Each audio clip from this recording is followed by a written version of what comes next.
സദയമണഞ്ഞിടണേ, മുറിവിൽ കഴുകണമേ. ആ സ്നേഹധാരയിൽ എന്നെ കഴുകണമേ. സദയമണഞ്ഞിടണേ, മുറിവിൽ കഴുകണമേ. ആ സ്നേഹധാരയിൽ എന്നെ കഴുകണമേ.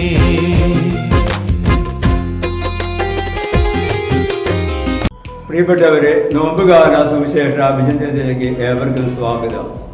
വിശുദ്ധ ലൂക്കാ എഴുതിയ സുവിശേഷം 23-ാം അധ്യായം 42-43 തിരുവചനങ്ങളുമാണ് ഇന്ന് നിങ്ങളുമായി ഞാൻ പങ്കുവയ്ക്കുന്നത്. ഹല്ലേലൂയ.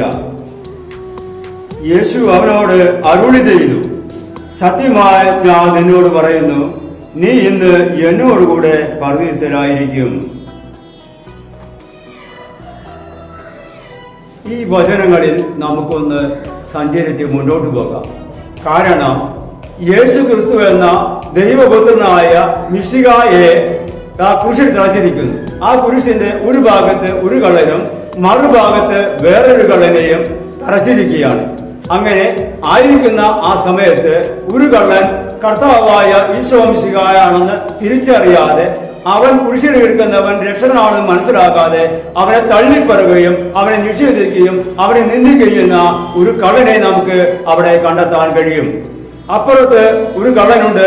ആ കള്ളൻ ഇങ്ങനെ പറയുന്നു, നീ രക്ഷകനായി മിശിഹായാണ്, നീ കർത്താവായ ദൈവമാണ്, നീ പിതാവായ ദൈവത്തിന്റെ പരിശുദ്ധ ദാസനാണ്, ഞങ്ങളെ രക്ഷിക്കാൻ ഭൂമിയിലേക്ക് കടന്നു വന്ന ഏക ദൈവമാണ് എന്ന് മനസ്സിലാക്കിക്കൊണ്ട് അവനിലൂടെ എനിക്ക് ഈ കുരിശിൽ നിന്ന് മാത്രമല്ല, ഈ ലോക ജീവിതത്തിൽ നിന്ന് മാത്രമല്ല, ഞാൻ രക്ഷ പ്രാപിക്കാൻ പോകുന്നത് ഇവനോട് പ്രാർത്ഥിച്ചാൽ, ഇവനോട് യാചിച്ചാൽ സ്വർഗരാജ്യമെന്ന ആ പുണ്യ സ്ഥലത്തേക്ക് എനിക്ക് എത്തിച്ചേരാൻ കഴിയും എന്ന് വിശ്വസിച്ചുകൊണ്ട് യേശുവിനോട് അവൻ യാചിക്കുകയാണ്.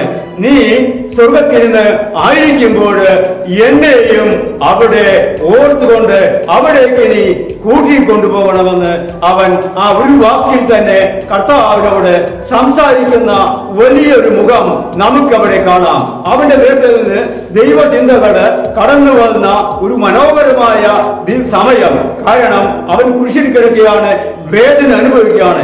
അവസാന നിമിഷം രക്ഷ പ്രാപിക്കാൻ ഒരു മിനിറ്റ് മാത്രമുള്ളപ്പോൾ അവൻ ദൈവം തമ്പുരാനോട് പ്രാർത്ഥിക്കുന്നു, യേശുവേ, നീ നിന്റെ രാജ്യത്ത് എത്തിച്ചേരുമ്പോൾ എന്നെയും നീ ഓർക്കണമേ.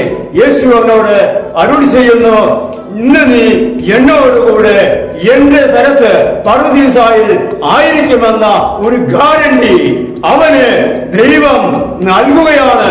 ആ കേട്ടപ്പോൾ സന്തോഷത്തോടെ അവൻ ആയിരിക്കുകയും ദൈവം വാഗ്ദാന സ്ഥലത്തേക്ക് അവൻ പോകുകയും ചെയ്യുന്ന ഒരവസ്ഥ.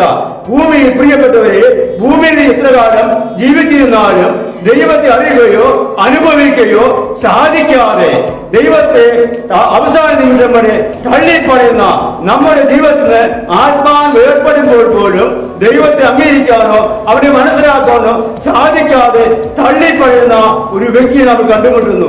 എന്നാൽ അവസാന നിമിഷം വരെ ലോകത്തെ എത്ര പാപം ചെയ്താലും അവസാന നിമിഷം അനുദപിച്ച് ദൈവത്തെ അംഗീകരിച്ച് അവനോട് രമ്യപ്പെട്ട് അവന്റെ കരുണയാൽ സ്വർഗരാജ്യം വീണ്ടെടുക്കപ്പെടുവാൻ സാധ്യമാകുന്ന ഒരു വ്യക്തിയെ നമ്മൾ കണ്ടെത്തുകയാണ്. പ്രിയപ്പെട്ടവരെ, നമ്മുടെ ജീവിതവുമായി ഇത് ബന്ധപ്പെടുത്തി ചിന്തിക്കുമ്പോൾ നമ്മൾ ഈ ഭൂമിയിലായിരുന്നുകൊണ്ട് ദൈവത്തെ മറന്ന് ജീവിക്കുമ്പോൾ ഈ കള്ളനെയും മറ്റേ കള്ളനെയും ഓർത്തുകൊണ്ട് നമ്മൾ ആ കാര്യങ്ങളിൽ ശ്രദ്ധിക്കുമ്പോൾ നമ്മുടെ ജീവിതം ഇതുമായി ബന്ധപ്പെട്ടതാണോ, ഞാൻ ഏത് മുഖത്തിലുള്ളതാണ്, നല്ല കള്ളന്റെയോ ചീത്ത കള്ളന്റെയോ മനോഭാവത്തിലാണോ എന്റെ ജീവിതം നിരന്നു പോകുന്നത്? അവിടെ ചിന്തിച്ചുകൊണ്ട് നമുക്ക് തെറ്റുകൾ പറ്റിയിട്ടുണ്ടെങ്കിൽ അത് ഈ നോമ്പുകാലത്ത് ദൈവത്തോട് രമ്യപ്പെട്ട് അവന്റെ കരുണയാൽ നമുക്ക് ഈ ദൈവത്തെ രാജ്യത്തിൽ സ്വീകരിക്കുവാനുള്ള ഈ വിളിയിൽ നമുക്ക് സംപ്രീതനാകാം.